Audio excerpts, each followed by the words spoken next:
Alright! Good morning Pilipinas and good morning world! At sa ating mga kababayang OFW at mga kababayan natin na nandyan sa Pilipinas na walang sawang sumusuporta dito sa ating munti programa, thank you so much at mabuhay po tayong lahat hanggat gusto natin.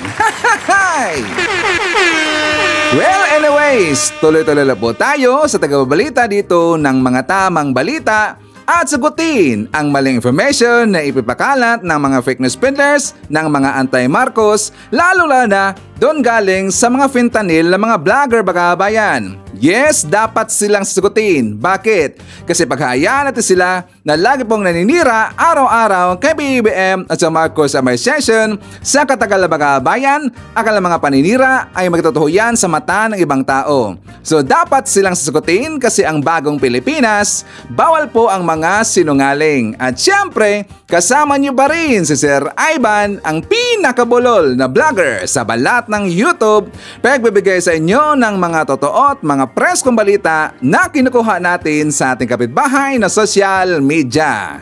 So magandang buhay sa ating lahat mga kabayan and a happy Tuesday sa ating lahat.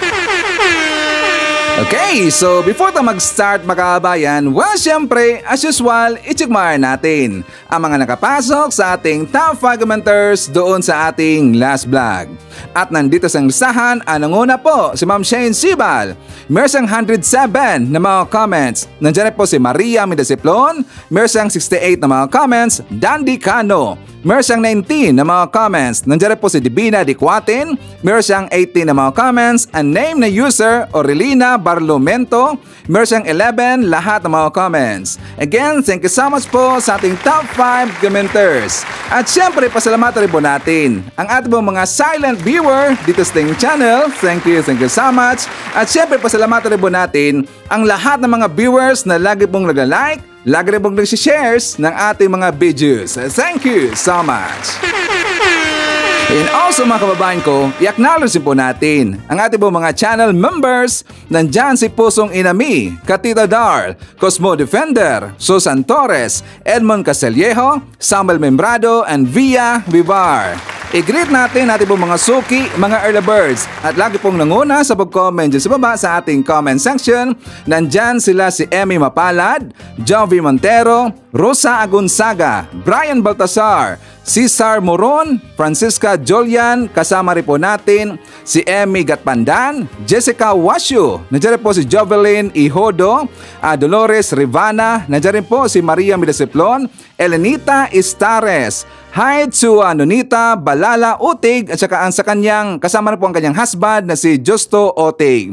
Hi to Juanita Gadayan and hi to Arthur Dalay. Okay, so kumusta ang lahat mga kabayan? How are you today? Well, of course, I'm hoping po na sana magandang ating gising umaga at meron ng very energetic po na aura katulad po kay Sir Ivan. Siyempre, as usual, doon po sa ating kababayan po nagigising pa lang at wala pang energy, don't worry. Painitin ko po agad yung mga maga kasi marami mga baon na mga pasabog at mga balita sa Sir Ivan na magamit ho natin ipadibang sa mga ipinabakalat na mga fake news ng kabilang kampong mga fake news peddlers. At syempre, kukurtin natin sila araw-araw kasi sila po ay salot ng lipunan mga kabayan. Okay, good morning Pilipinas, Luzon, Visayas at Mindanao. Well, today is Tuesday mga kabayan. So, ang ating weather for today, medyo makalimlim ng konti. Makulimlim daw konti mga kabayan dyan po sa Pilipinas. Kasi tinawagan ko po kanina ang aking asawa, sabi ko, May, kumusta dyan sa Pilipinas? Sabi niya, meron dang wala pang masyadong sun na nakikita mga kabayan, on and off po ang sun. So, ibig sabihin, makulimlim mga kabayan dyan po sa parte po ng Leyte. And also po sa parte po ng Visayas mga kabayan. But I am not sure, dyan po sa parte po ng Luzon. Pero ang alam ko mga kabayan, doon po sa Visayas at saka doon po sa part of Samar, Leyte mga kabayan. So makulimlim po ng konti ang ating panahon doon. So kahapon mga kabayan ko, kahit po na makulimlim ang ating pong weather dyan po sa Pilipinas, well, napakainit talaga ang nangyari doon. hearing doon sa Senado mga kababayan. Kasi kahapon, 'di ba, sinabon na po itong si Alice Goo kasi nandoon na po siya mga kababayan para po sa hearing ng Pogo. Pero marami pong nainis. I am very sure, maraming nainis mga kababayan. Marami pong mga mamamatas natin na tumaas po ang kanilang high blood pressure. Tumaas talaga. Siya nga pala, tanong mga kababayan. Kumusta kahapon ang inyong panonood po sa hearing doon kay Alice Goo? Okay lang ba? Ako talaga masabi ko mga kababayan, talaga sabi ko parang pinaglaruan lang ni Alice Goo yung mga mabatas natin. Wala talagang kwenta mga kababayan. Wala silang nakuha doon kay Alice Goo. Kasi si Alice, kitang-kita talaga natin na siya po'y nagsisinungaling mga kababayan. Yes, nagsisinungaling. Kaya nga medyo high blood na. Napansin natin si Senator Risa Hontiveros, 'di ba, medyo high blood na mga kababayan. Hindi siya the same yung mga previous po na mga hearing, ang kanyang tawag to mga kababayan, ang kanyang mode, parang naiba po ang kanyang mode kasi alam niya na si Alice Goo talagang nagsisinungaling. At alam kasi ni Senator Risa Hontiveros at ng mga iba pong mga mabatas ang totoo mga kababayan. Marami silang mga questions na dininay po ni Alice Goo. Like for example, doon po sa question po ni Senator Risa Hontiveros, di ba tinanong niya itong si Alice Goo na ilang beses daw sila nag-breakfast o ilang beses siya nag-breakfast kasama yung meron siyang tinanong mga kababayan.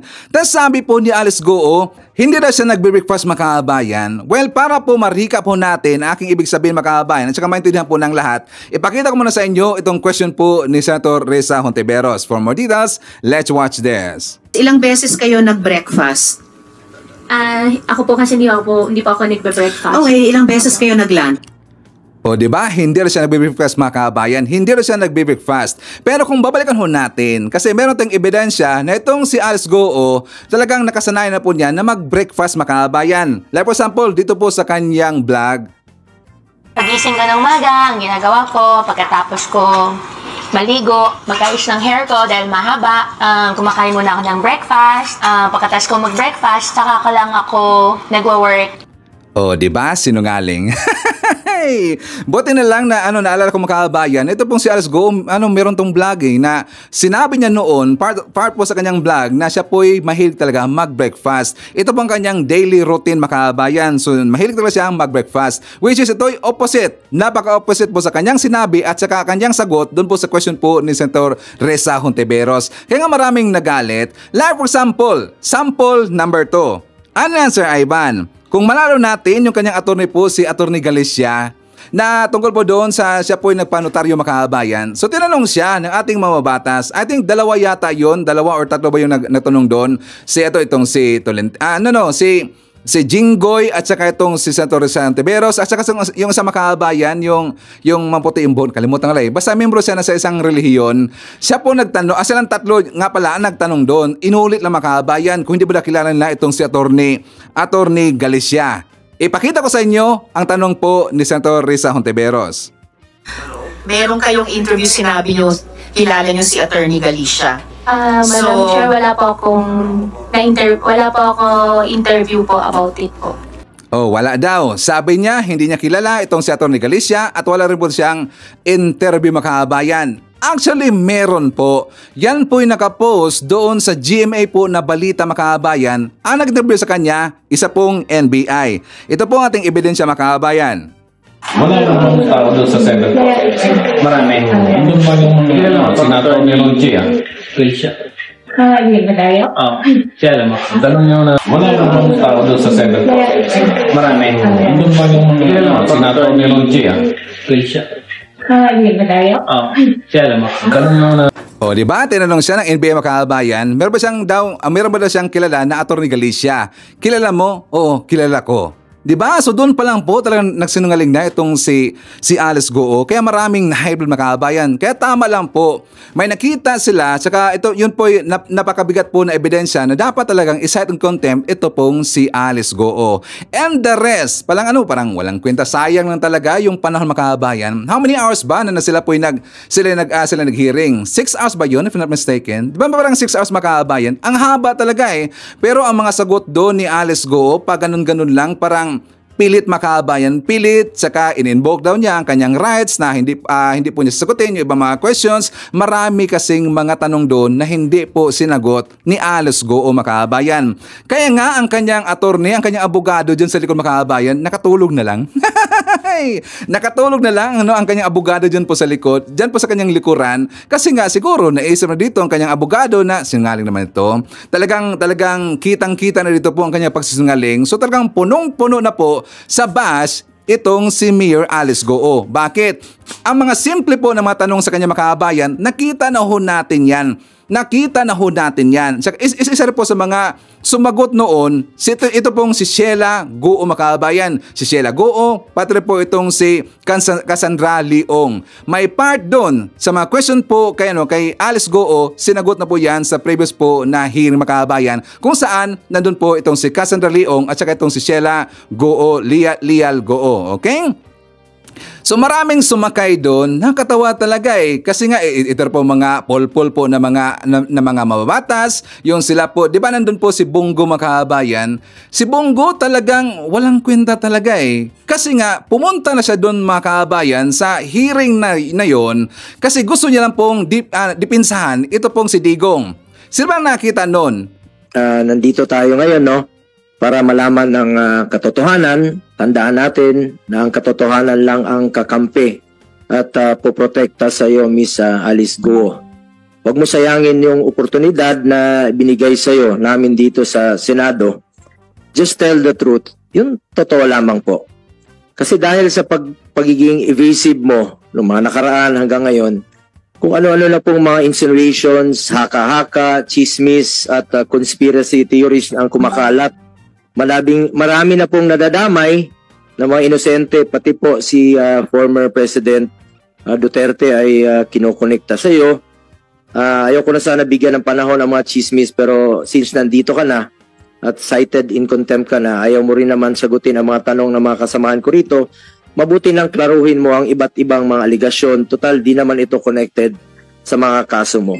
Diba? Ang pinunta lang doon ni Bongo makabayan para lang poprotektahan at saka dipinsahan itong si Digong. Nakakatawa talaga Sayang talaga yung mga pinangsildo natin dito kay Bongo makabayan. Pati nga yung si Senator Bato de la Rosa, nagpunta rin po doon makabayan. Pero ito si Bato de la Rosa, nakalimutan nating tanungin wala man lang interview or ambush interview kung ano ba ang kanyang masasabi doon sa pagka-aresto po kay Kibuloy makabayan. Sayang hindi natanong itong si Senator Bato de la Rosa. Nagpunta na doon sa hearing po doon kay Alice Goo makabayan, pero ang kanilang ginawa doon, puro na po paprotekta dito kay Digong. Walang kwenta talaga Meron na po tayong nakita na isang video na kung saan doon po sa SMN makabayan, interview po doon kay Atty. Torion na ayon po sa aking pagkakaalam, ito po ay dinilit na po na portion ito doon po sa kanyang interview sa SMN makabayan. Kasi nga, di ba, sinamahan niya si Kibuloy papunta doon sa Manila. So, meron silang napag-usapan doon. Kasi umamin daw itong si Kibuloy makabayan. Pero ang kanilang conversations, Bisaya. Pero siyempre, fortunately, si Sir Ivan Bisaya ho tayo, so atin pong naintindihan makabayan. Mamaya, i-share ho natin yan. At talagang nakakagulat, ito po'y magbibigay po ng kahihiyan ng buong DBS makabayan at na mga membro po ni Kibuloy. So mamaya pag-usapan natin yan. But before that, i-share more natin. Nandyan po si Francisco Necesito, Rose B. Nandyan po si Mila Nalam, Bergie Ostria, Jessony Velasquez. Hi to Jeffrey Victorino. Nandyan po si Lia Samantha, Millicent Apirocho, and hi to Nonoy Florin Hills. Mga kababayan ko, before tayo mag-proceed doon sa ating ibang mga topics, ipapakita ko muna sa inyo ang balita ng ating gobyerno kasama si PBBM. For more details, let's watch this. Tiniyak ni Pangulong Ferdinand R. Marcos Jr. na patuloy na pagagandahin ng pamahalaan ang industry standard at pagpapalakas ng mga koneksyon sa pamamagitan ng iba't ibang trade at investment framework. Si Bien Manalo sa sentro ng balita. Pagpapasigla ng komersyo at kalakalan tungo sa pag-unlad ng Pilipinas. Ito ang iginiit ni Pangulong Ferdinand R. Marcos Jr. sa kanyang talumpati sa 2024 Philippine Strategic Trade Management Summit ngayong araw. Ayon kay Pangulong Marcos Jr., makasaysayan ang tagpong ito para sa Pilipinas dahil ito ang unang pagkakataon na naging host country ang bansa sa Trade Management Summit. Naroon din sa summit sina United States Ambassador to the Philippines, Her Excellency Mary Kay Carlson, at iba pang opisyal mula sa US government. This demonstrates our faith in the power of collaboration to improve and secure our global supply chains, as well as to open our doors for trade to flourish, for wealth to grow, and for people to prosper. Sa tatlong magkakasunod na taon, ang Southeast Asia ang nanguna sa global discussions kaugnay sa export control ng strategic goods tulad ng mga ginagamit sa paggawa ng armas. Ayon sa Pangulo, ito ang naging daan para palakasin pa ang ugnayan ng mga bansa sa ASEAN at partners mula sa iba't ibang dako ng mundo. Binigyang diin din ng punong ehekutibo ang kahalagahan ng teknolohiya sa trade management. The world is growing more complex, with emerging technologies both in civilian and military fields posing challenges in trade management. The rapid pace of advancement demands us to be more agile, more responsible, and it requires us to address both the speed and dual-use nature of these new technologies. Ito rin ang magsusulong ng kaayusan at seguridad sa buong rehiyon ng Southeast Asia. Nauna nang naglunsad ang pamahalaan ng Strategic Investment Plan na nakatuon para mapatatag ang posisyon ng Pilipinas sa global market. Kaugnay nito, bumuo na rin ng mga pulisiya na magpapatatag sa STMA at pagpapatupad ng mga programa para epektibong makasunod sa mga regulasyon, hindi lamang ang mga border control officer, maging ang mga stakeholder.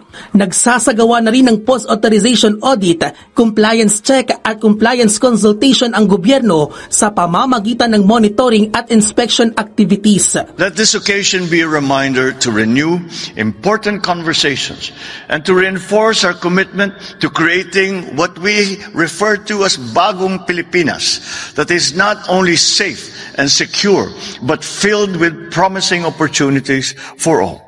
Siniguro naman ni Pangulong Marcos Jr. na ipagpapatuloy ng pamahalaan na i-upgrade ang industry standards at iba yung palalakasin pa ang koneksyon sa pamamagitan ng iba't ibang trade at investment frameworks.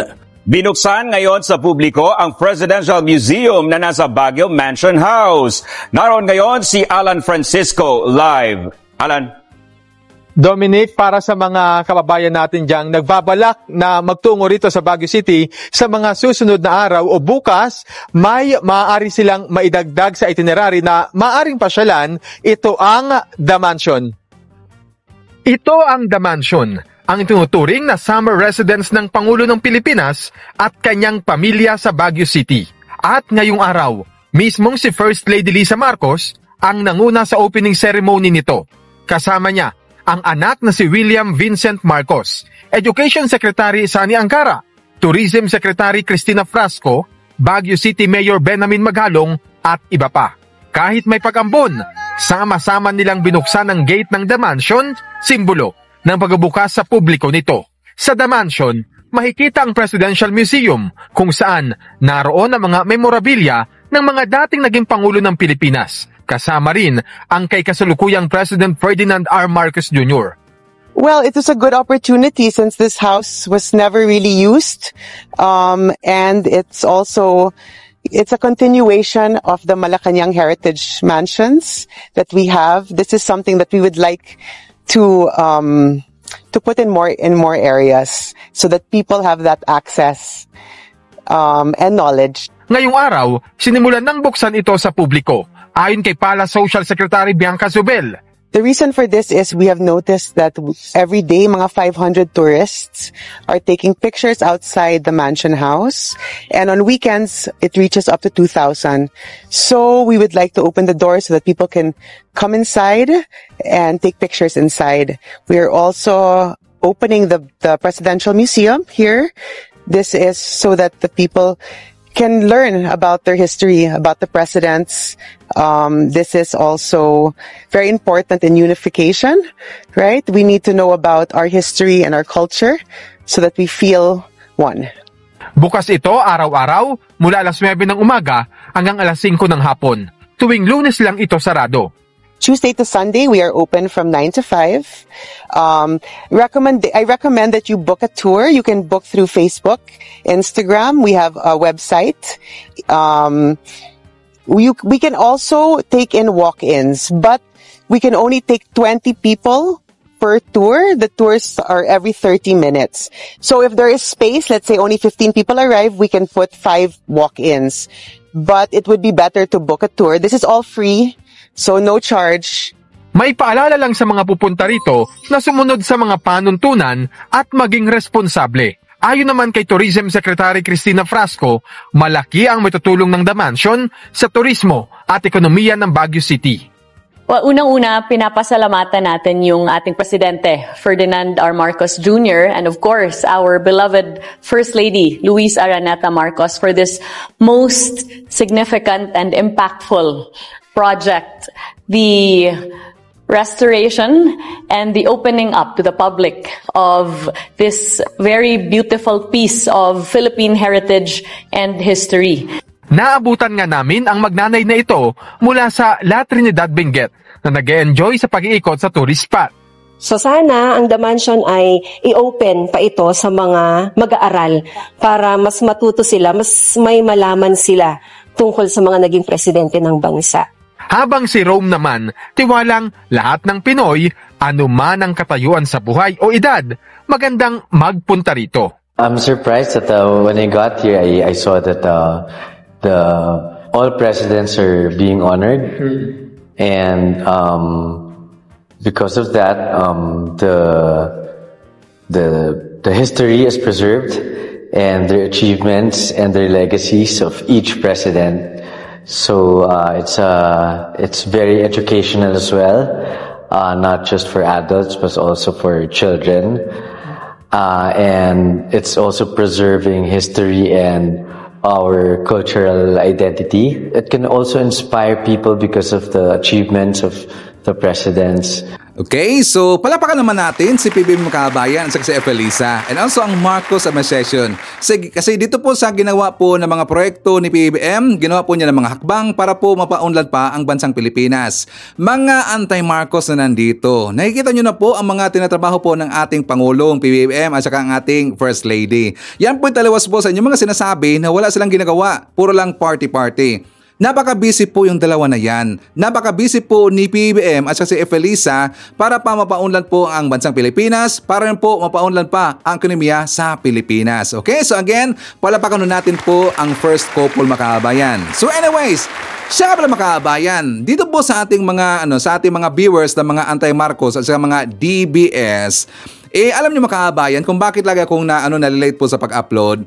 Kasi meron pong problema ang ating YouTube account. Kanila pong nireport Makabayan. Nireport po. So paano ko na nalaman? Kasi nga ngayon, meron kasing notification po lagi si YT tungkol dito sa lahat po ng ang aking mga upload Makabayan. Naramdaman ko na ito? Napansin ko na ito I think sa mga 4 times na or 5 times yata straight Makabayan. Kasi every time po na mag-upload si Ivan, merong problema kundi mag-yellow Makabayan. Ang ibig sabihin, under surveillance lagi si Ivan sa YouTube. Kasi po kanila pong nireport Makabayan. May plano po silang bubusalan si Ivan. Gusto lang pipigilan po ang ating mga pagbabalita dito na mga totoong babalita kasi gusto lang Makabayan, ang gusto lang marinig yung pong balita pabor sa kabilang kampo Makabayan. Kapag ayaw nila, nire-report nila yan. Di ba? Advice lang dito sa sa mga anti-Marcos, mga DBS.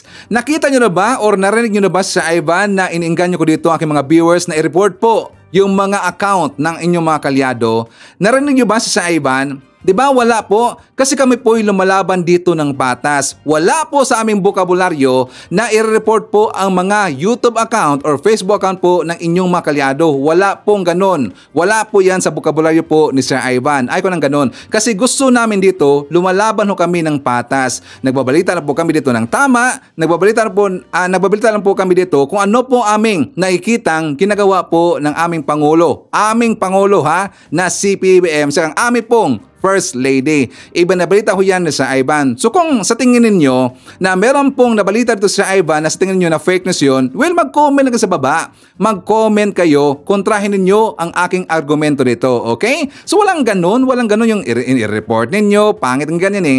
Kasi nga makaabahan ko, ngayon, meron kong mga binibitaan po ngayon ng mga salita, mga common nating sinasabi. Like for example, yung GONJ. I think ang word ni makaabayan na trace na yata ni Whitey na sabi niya parang foul words daw eh. Parang foul words makaabayan. At marami pang iba. Like for example, katanga. Basta mga ibang mga words makaabayan na hindi naman yun pagmumura. Habit lang pong sasabihin. Habit lang po na words na ginagamit po ni Sir Ivan. Pero hindi ho yan pagmumura. Siguro makaabayan, kinukonsidered na ho yan ni Whitey as foul words. Kaya tinatanggal ko na po yung makaabayan dahil kasi yan sa mga anti-Marcos na nandito. Okay, so forward tayo. Anyways, pag-usapan muna natin, ito pong pagkakahuli ni Kibuloy Makaabayan, pero lagi lang inigigiit niyan or iginigiit nila yan na kusang loob daw na sumuko itong si Kibuloy. Pero before po natin po silang ididibang makaabayan, kasi diba tulad ng sinabi ko sa aking intro na meron pong interview, ito pong si Atty. Torion Makaabayan doon po sa SM Manay na nasabi niya, talagang nadulas si Makaabayan. At sabi niya, mismo daw itong si Kibuloy nagsabi sa kanya, ito ating ebidensya, itong si Kibuloy nandyan lang po sa loob po ng kumpan Makaabayan at dyan po siya nahuli ng ating pong otoridad. Okay, so ipapakita ko muna sa inyo ito pong press conference na ginawa po kahapon ng PNP at ng DILG Makaabayan na ipinakita nila ito pong si Kibuloy. Pero meron akong napansin. Mamaya ipapakita ko natin yan. For more details, let's watch this. Nanindigan ng DILG at PNP na sa loob ng KOJC compound nahuli sina KOJC leader Pastor Apollo Kibuloy at iba pang mga kapwa-akusado matapos ang negosasyon sa kanilang pagsuko.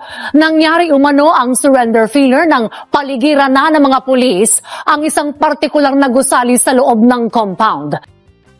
Iniharap sa isang press conference sa Camp Crame sina KOJC leader Apollo Kibuloy kasama ang iba pa niyang kapwa-akusado sa mga kasong at qualified human trafficking na sina Jacqueline Roy, Ingrid Canada, Crescente Canada at Sylvia Semanyes. Nakaposas at nakasuot ng kulay orange na Persons Under Police Custody o PUPC t-shirt sina Kibuloy. Balot na balot naman ang mukha nito nang iharap sa media, pero suot niya ang kaparehong sombrero nang unang ibahagi ang kanyang mga larawan nang siya'y maaresto. Kagabi dumating si Kibuloy sa Villamor Air Base, lula ng C-130 mula Davao, bago sila inilipat sa PNP Custodial Center. You have the right to remain silent.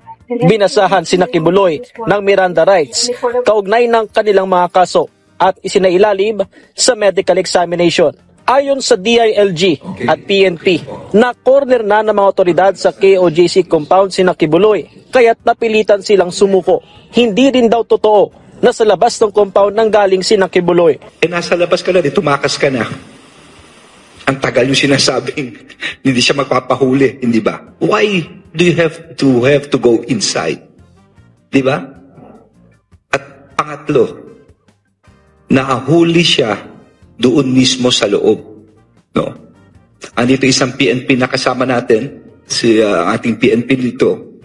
Pinasok siya roon at nung palabas, sila, pinatabi na lang namin yung mga pulis so that they could get out. Okay? Yun ang nangyari. Sabi ko nga, kwentong kutsero ito. Huwag tayo maniwala dyan. Sinabi naman ni Davao Region Police Director, Police Brigadier General Nicolas Torre III na sa Bible School o ACQ College of Ministry sa loob ng KOJC compound natunton ang huling kinaroroonan ni Kibuloy. Sabado pa lamang, ikinasana ang final assault dito. Linggo ng umaga, pinalibutan ng ACQ College of Ministry ng 1,000 tauhan ng Special Action Force, SWAT at Regional Mobile Force Battalion para pasukin nang biglang makatanggap ang PNP ng surrender feelers. Alas 10, nakarinig na kami ng feelers. So tumawag ang National Headquarters dahil high level ang nagiging feelers, ang negotiations. So sige sir, i-hold ko hanggang alauna. Ang alauna ko na assault is hold natin hanggang alas 3. So yun, other sets of things transpired sa negotiations na. Dito na dumating ang C-130 na maglilipat kina Kibuloy base sa naging negosasyon at matagumpay na naisagawa ang prisoner transport. Sabi ni PNP Chief Police General Romel Marbil, noon pa man ay kampante na sila nga nasa KOJC compound lamang sina Kibuloy. Sabi ko, Nick, ito ng to make sure kung mayroong mamamatay, tignan natin basta walang bata. Mahirap kasi pagkabata may tinamaan Iba na istorya na ito. Kahit na maganda yung operations mo, pagka may namatay ng inosente, it will go the line. And the guidance for President is to make sure that we follow yung human rights. Ito po yung katotohanan. It's a game of deception. It took us about 16 days. Plano namang magsampa ng DILG at PNP ng kaso laban sa mga humarang at nagbigay ng maling impormasyon sa kasagsagan ng kanilang operasyon sa pagsisilbi ng warrant of arrest. I'm sure someone should be guilty of obstruction of justice for harboring, concealing, someone who is wanted by law through this warrant. Sabi nga ni Chief, marami panlilinlang na ginawa. Yan, so alam na po natin makabayan na itong Secretary Abalos, kinasuhan o siya dito ni Digong. Di ba kinasuhan siya makabayan? I think, I forgot the term mischief yata something, yung kinaso dito kay Abalos Makabayan. At saka ng kaso sa kanya, ito pong si Digong. Ngayon, meron pong nagsuggest na siya pong mamabatas Makabayan. Saka sabi niya na dito po sa ginawa daw ni Digong na harboring a fugitive. Kasi kung maalala ho natin Makabayan, di ba siya po'y pinagtakpan po ni Digong? Doon po, sa time po nandun siya sa Tacloban, nalaban natin yan. Nasabi niya, nakausap niya daw itong si Kibuloy Makabayan. At alam po niya kung nasaan itong si Kibuloy. Wala dang plano, sabi po ni Digong, wala dang planong susuko itong si Kibuloy Makabayan, kaya hinayaan na lang po. Pero alam niya, sinabi rin po niya in public, doon po sa kanyang nag-interview sa kanyang Makabayan, na alam niya kung nasaan itong si Kibuloy. Ang ibig sabihin, yan po'y harboring a fugitive Makabayan. So possibly, kakasuhan po siya ni Secretary Abalos. Ang iba rin pong mga vlogger ng SMN Makabayan or vlogger doon sa kabilang kampo, meron po silang kakasuhan kasi doon po sa kanang ginawa sa pagmanipula po ng mga informations which is mga fake news Makabayan, hindi po daw yon palalampasin po ni Secretary Abalos at ng buong PNP Makabayan. Ngayon, dito po sa SILG, dito po sa PNP, dito po kay Secretary Abalos Makabayan, may tanong po kami, bakit nakablur po yung mukha ni Kibuloy? Diyan po sa kanyang mugshot Makabayan, bakit ginblur pa ang mukha ni Kibuloy? Kilalang ho natin si Kibuloy Makabayan at marami pong kumakalat at talagang kalat na kalat po noon pa ang picture ni Kibuloy na siya po ay wanted. What's the purpose? Ano bang implies to Makabayan? Ano bang may bigay dito na implications kung yan pa hindi nila i-blur o i-blur ba yan, 'di ba? Maraming nagtatanong kung bakit ginblur pa Makabayan. Sana wala pong special treatment na ginagawa itong ating kapulisan. Mga idol, mga kapulisan natin, idol kayo. Pero sana po kapag ganyan na, wala nang special treatment, ipakita ho ninyo ang kanilang mukha. Anyways, kilala naman natin yan. And also, one thing, meron pong nakita na picture Makabayan, si Kibuloy wala pong pusas. Di ba walang pusas Makabayan? Ang kanyang kasama dyan sa gilid merong pusas, pero si Kibuloy wala. Sinabi na ho ni PBM na wala pong special treatment itong ibibigay kay Kibuloy. Klaro ho yan, Secretary Abalos. Sana walang ganon. Kaya nga, mababash minsan si PBM kasi sinabi na po ni PBM na wala pong special treatment dito kay Kibuloy. Pero ang nangyari, tingnan nyo, walang pusas. Takot ba kayo kay Kibuloy?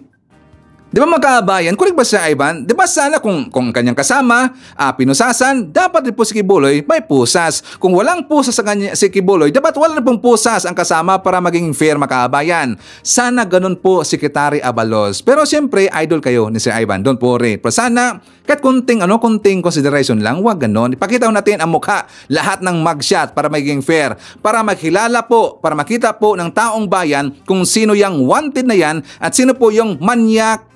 Sabihin ko ba? Parang yata parang maging follow naman Parang isang manyakas ng mga kabayan. Ito kasi yung problema ng mga anti-Marcos dito, limitado tuloy ang sinasabi si Ivan. 'Di ba? Wag na dapat makilala ho natin, okay? Ngayon, Puntahan natin sinabi po ni Secretary Abalot, ni Chief Marvel Makabayan na sila po'y sigurado. I-combine natin ang sinabi po ni Torre at saka ni Marvel Makabayan na sila po'y sigurado ang informations na nandyan po sa loob si Kibuloy nagtatago Makabayan. Take note, sa kanilang sinasabi, meron talagang intel, meron pong informants Makabayan. Ngayon, may nakaabot po na information kay Sir Ivan. Nakita ko rin po ito doon po sa mismong post ng Maisog Makabayan, sa Team Maisog, pati po doon sa vlogger po na si Bismar at saka yung si Jay Guevara Makabayan sa baba.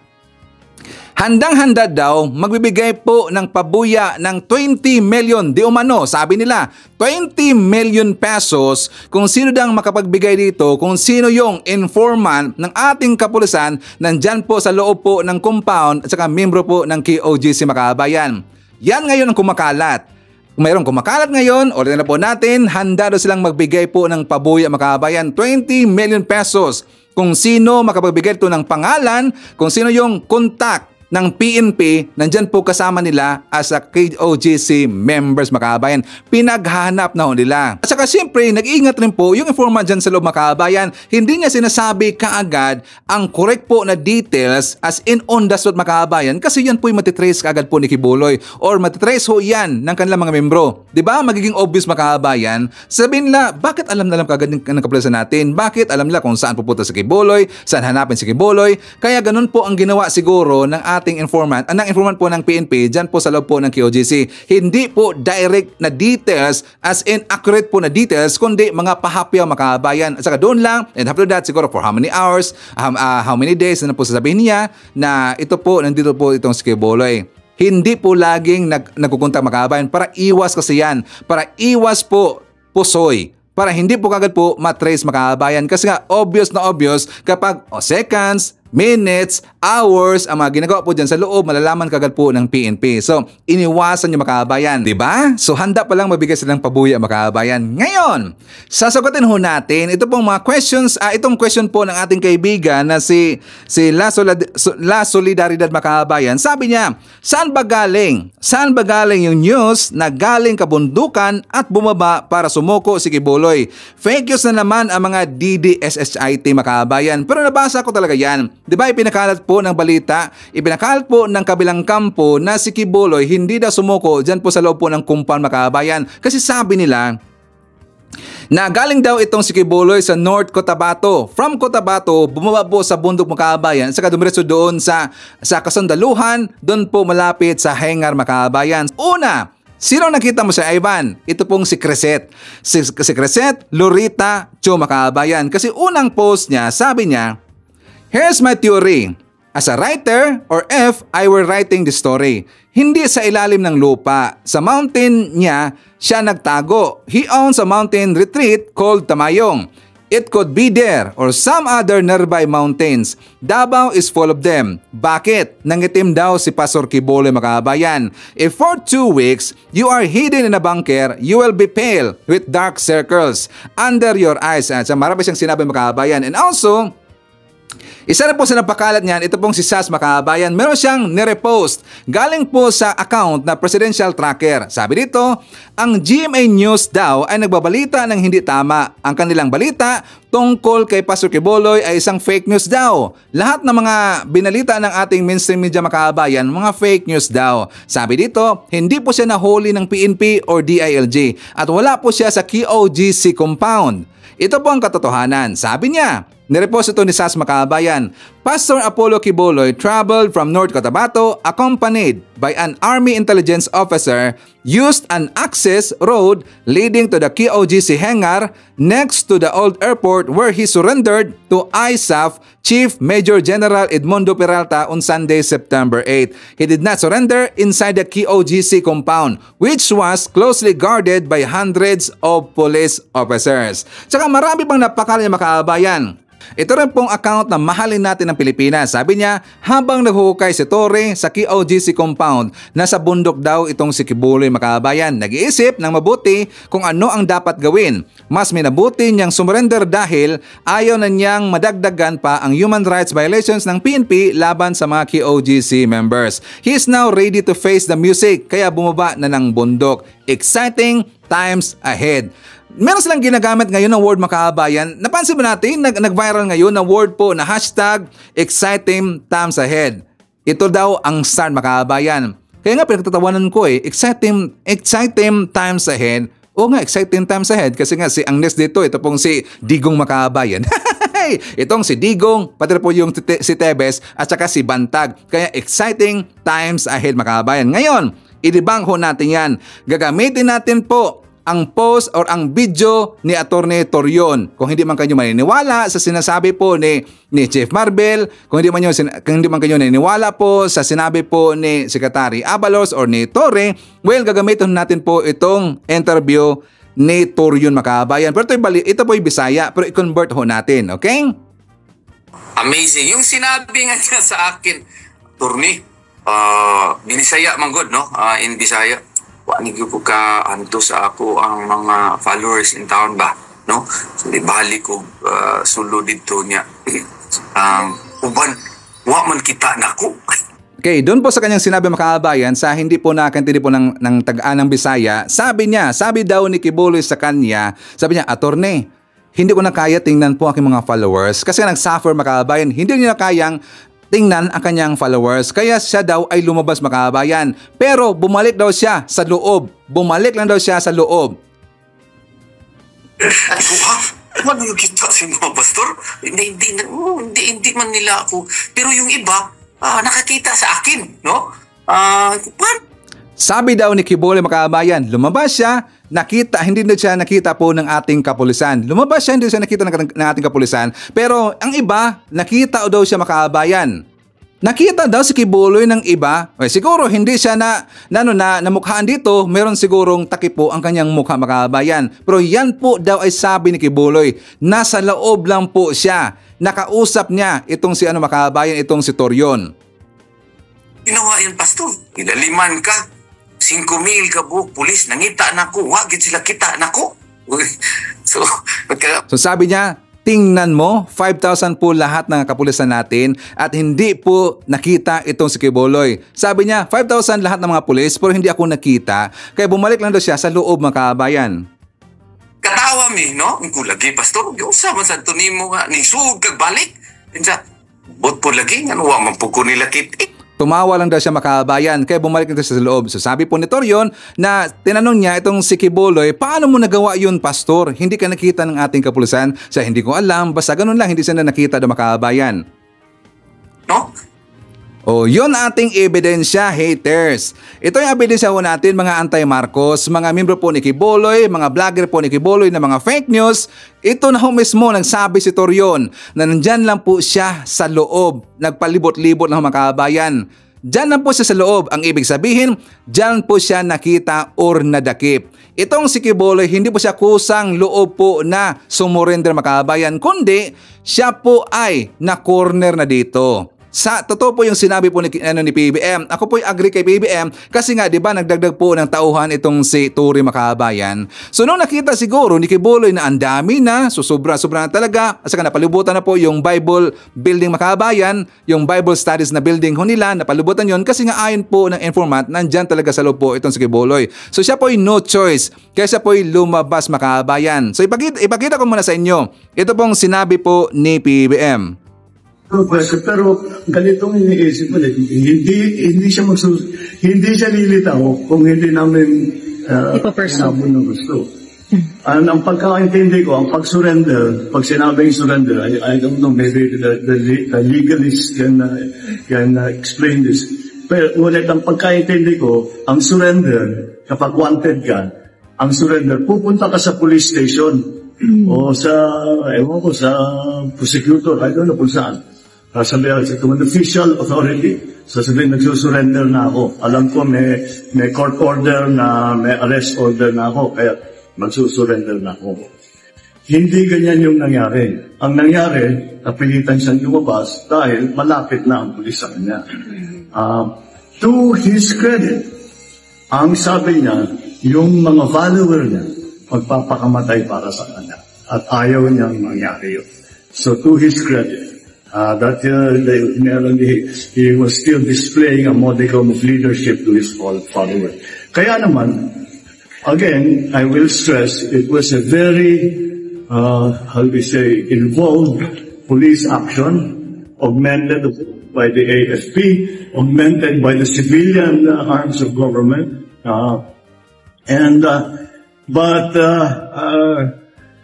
it was, once again, it was really through the efforts of what our policemen did. Yun, agree ko doon sa sinabi po ni PB Makabayan. Itong si Kibuloy, na-corner siya, kaya siya po ay sumuko na Makabayan. At wala naman talagang planong sumuko yan si Kibuloy. Sinabi na ho yan mismo po ng ni Digong. Di ba sinabi na ho yan mismo ni Digong na walang plano pong susuko itong si Kibuloy. So ito'y sa ating sa mga anti-Marcos na nandito, no, paano nyo madibang si Ivan? Mismo na po, nagsabi itong si Torion, ang inyong kalyado, abogado po ni Kibuloy, nagsabi, nandyan lang po siya sa loob. Lumabas daw itong si Kibuloy para tingnan niya yung estado dyan sa labas, nakita niya maraming kapulisan, bumalik lang po siya sa loob Makabayan. So ibig sabihin, nandyan talaga siya sa compound. Hindi siya pumunta doon sa bundok, sa mga sinasabi niyo sa bundok, sa Cotabato daw, North Cotabato, at saka or sa Tamayong, at saka bumaba Makabayan para daw sumurrender. Yun po'y fake news. Sino ang fake news dito? Sayang, no? Talagang limitado pong sinasama si Ivan. Sarap talaga, bumungay. Paano yan? Napahiya na naman ang mga DBS. Paano nyo madibang si Sir Ivan ngayon? At yung video na yan, wala na doon sa live po ng SMN Makabayan, tinanggal. Okay, so before tayo magpatuloy po sa ating balita Makabayan, isa naman natin, nandyan po si Romeo Acosta, Maria Cristina Manimbao, Dina Espares, nandyan po si Agapi Jan Lagon, Beverly Spark Pro, hi to Jolly Picardo, nandyan po si C. Asteres, nandiyan po si Gina Monet Borromeo, i-shoutout rin po natin, nandiyan po si Tam Dulay, Elizabeth Abela, Yolanda Lopez, Ivy B. Alonso, Rodolfo Porte, hi to Boboy Elmido Costin Sadugyo, nandiyan rin po si Leslie Cabrera, Elsa Hoffman, Alicia Leak, Robin Basinga Salindong, Marily Bidnarek, Apple Nas, Gorgonya Anggala, nandiyan po si Anjang Aison, Otilo Lem Diesto, and hi to Victor Robin. Okay, so mga kababayan ko, ipakita ko sa inyo ang vlog po ni Mike Abe. Binanatan niya yung mga senador po ni Kibuloy at saka ni Digong Makabayan. For more details, let's watch this. Nako, paano na yung mga politiko, lalo na yung mga nasa Senado na identify, ayaw man nilang aminin, sila ay pro-Kibuloy. Ngayon pong bumagsak na sa kamay ng batas si Kibuloy at kanyang kasamahan. Okay? Nakakulong na po yan sa Custodial Center ng Campo Crame, Quezon City. Si Kibuloy at yung 4 na kasama niya. Kaya ang tanong ko ay, paano na ngayon? Yung mga politiko, lalo pa naman yung mga ilang politikong maiingay na pro-Kibuloy, re-electionist pa naman. Kailangan ng suporta ng taong bayan o boto ng taong bayan sa Mayo 2025 next election. Paano iboboto ngayon niya kung identify na sila ay pumabor kay Kibuloy at bumatikos pa sa gobyerno at bumatikos sa PNP? Nag-hearing pa nga kayo sa loob ng compound ni Kibuloy. Doon pa lang sa venue, doon pa lang sa lugar, bias na. Kasi mahaba ng oras ang ibinigay doon sa mga kampo ni Kibuloy, doon pa ginawa sa compound, kawawa yung pulis. Eh ngayon, bagsak na. Dahil kontrolado na ng pamahalaan at ng PNP si Kibuloy at kanyang kasamahan. Iyan ang sinasabi natin. Kasi dapat po nagiging maingat. Huwag naman po kayo magagalit. Ayaw ko ng pangalanan. Yung mga politiko mahilig sumausaw. From day one, hindi naman po ako nagkulang at ang aking mga channel. Hindi ganong kalaki ang pwersa ni Kibuloy. Marami lang, maingay lang sila dahil sila merong SMNI. Noong araw at ngayon, nagbablog na lang sila. Naniwala kayo sila napakarami. Meron silang milyon. Hindi totoo yun. Kung meron silang milyon, dapat from day one nanawagan sila ng people power. Nagawa nila. Hindi nga nila nagawa Ultimong Liwasang Bonifacio. Ilang linggo, buwan na sila dyan sa Liwasang Bonifacio. Napuno ba nila ang Liwasang Bonifacio? Ayaw nyo maniwala Magaling sila sa mga propaganda na sila'y marami. Pero sa totoo, walang figures, walang malaking numero. Akala ng mga politiko, maraming botante dyan, malaking tulong sa eleksyon. Wala. Sinabi ko na yon nung araw pa. Hindi nila kayang maglagay ng isang senador kung sa kanilang boto gagaling. Wala. Di ba? Wala silang milyon. Walang milyon voters si Kibuloy. Walang milyong supporters si Kibuloy sa buong mundo. Kaya yung naniniwalang siya ay ma-influensya, siya ay maraming butante na ang mga politiko, akala nila nakakatulong na malaki yun, nagkamali kayo. Ngayon, nasubukan na ninyo. Inuulit ko, kung sila mayroong milyon, sa matagal na nilang pagwawala, halos 2 taon na, dapat na ipakita nila ang pwersa. Hanggang sa huli na sila pinasok na ng mga pulis ng 2 linggo dyan sa compound. O, napuno ba yung compound nila? Sila lang. Walang sumuportang sibilyan. At yung kailang mga member, wala rin. Walang ganong kalakas. Parang mga 1,000 lang siguro yung paikot-ikot doon. O baka nga wala pa 1,000. Yung mga tao doon sa loob. Sabihin natin 1,000 o 2,000. Yun lang. Walang dumating na suporta. O yan. Okay? So maging aral ito sa mga politiko. Masyado kayong nagpapabola. Masyado kayong nagpapagamit. Masyado kayong nagpapapaniwala. At alam naman natin, hindi man ninyo aminin, ay political interest din ang inyong pagkampi. Doon sa akala nyo, mapwersang tao at maraming butanting tao. Pagdating ng eleksyon, nagkamali kayo ngayon. Paano ngayon? Mas marami ang nagalit na mamamayang Pilipino dito at sa abroad. Laban doon sa mga politikong kumampi sa may warrant of arrest at may kasong sexual abuse, qualified human trafficking. Harang, mas kinakampihan nilang humingi ng katarungan si Kibuloy kaysa sa mga naging biktima. Ay ngayon po, lumabas na ang katotohanan, hindi niya kayang magtago ng habang buhay. Hindi rin niya kayang gawin ang kanyang sinasabing hindi siya magpapahuli ng buhay. Natakot siya sa 24 hours ultimatum na ibinigay ng PNP na kung hindi siya lalabas, papasukin ng kanyang lugar, huulihin siya. Sa takot, nakipag-negotiate at sumurrender. Ayun. Hindi nabigyan ng proteksyon ng mga politiko. Walang politikong nagpunta ron para suportahan siya dahil alam nila labag sa batas yun. Hanggang sa media interview, press releases na lang ang mga politiko na akala nila ay makikinabang sila. Ngayon, pagsisisihan nyo, naghalit ang taong bayan, nakilala kayo, nagpakilala kayo, na ganyan. Pinagagalitan pa, tukoy na natin, isa dyan, si Senator Bato, pinagagalitan pa niya mga pulis, inutusan pa niya kung pwede mag-pull out doon sa compound. Para daw magkaroon ng katahimikan doon. Teka muna. Sabi ni Janitor, hindi sir. May warrant pa rin. Hahanapin ko siya kahit anong mangyari. Sa kahit anong pamamaraan, hahanapin ko siya. O, di ba? Tama si Torre. Dahil alam pa niya kung saan nando doon. Ayan na.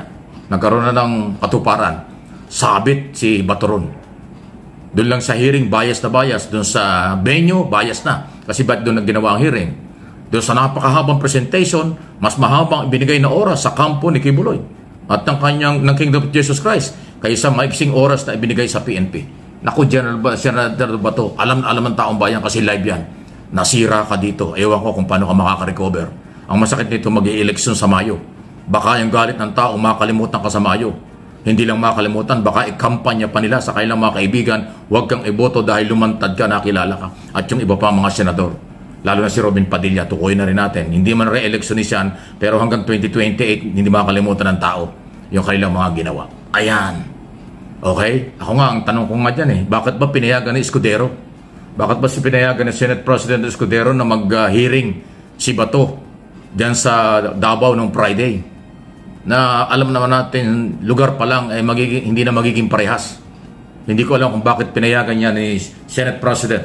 Merong authority ang Senate President pigilan ang public hearing. Lalo na kung maaaring makaapekto sa kredibilidad ng senador at ng buong Senado o ng institusyon. Hindi napigilan o hindi yata pinigilan. Hindi ko alam, kaya nagtatanong ako. Senate President Escudero, alam mo ba ito? Hindi pwedeng hindi mo alam. Bakit hindi mo napigilan? Alam mong hindi magiging neutral. Marang gagalit ang tao. Nagalit niya dahil walang nangyari. Nagkahiyaan pa doon dahil hindi nakumbinsi ni Bato de la Rosa, Senador, ang PNP na umalis dun sa area. Pinanindigan ng PNP ang kanilang trabaho. O, di ba? Anong nangyari? Wala. Anong in aid of legislation magagawa dyan? Dapat gumawa ng batas na ang politiko huwag makialam sa may warrant of arrest. Dapat gumawa ng batas in aid of legislation ng mga politiko ay gumawa lang ng batas. Huwag nilang i-pressure ang mga otoridad kapag nagpapatupad ng batas. Dapat ganun. Kasi yan na yung nakuha ang aral dyan. Tigilan ng mga politiko ang paghihimasok, pakikialam sa trabaho ng pulis. Kapag nagpapatupad ng warrant of arrest kasi court order, dapat ang mga politiko huwag ding makialam sa korte o sa court order sa judicial body. Yan po ang magiging aral dyan. So in aid of legislation, gumawa kayo ng batas na inyong disiplinahin ng inyong sarili. Yan po ang aking interpretation at paniniwala sa nangyaring ito.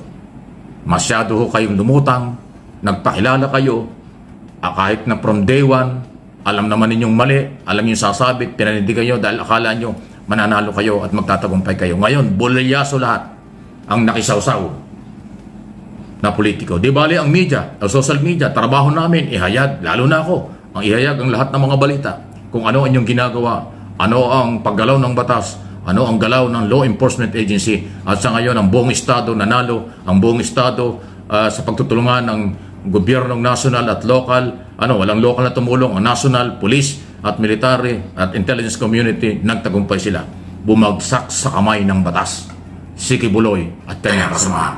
Okay, so yan po ang ating manakalap na mga balitang araw. Kung nakaabot ka po sa portion na to, sana nakapag-like na ho tayo. Libre po ang mag-share, libre din ang mag-subscribe. Again, maraming salamat sa mga viewers na hindi nag-skip ng ating mga commercials. Thank you so much.